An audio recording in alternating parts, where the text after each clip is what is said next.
Google Tasks on desktop. If this guide helpful, don't forget to like and subscribe. First, open your browser and type in Google Calendar Task. On the home page, click the Create icon at the top left of your screen to start a new task. Fill in the title, the task date, and a description of your task in the fields provided. To create another task, click Add Task at the top and enter a title for the new task.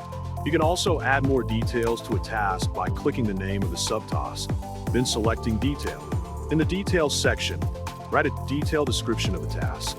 Next, set the date and time by clicking the Date section. Use the calendar to choose a due date. And, if needed, click Set Time to specify the exact time. Once you've entered the time and date, click Done. If you want to switch your view to calendar mode, go to the top right of the screen and click the calendar icon. This will change the display to show tasks in a calendar layout.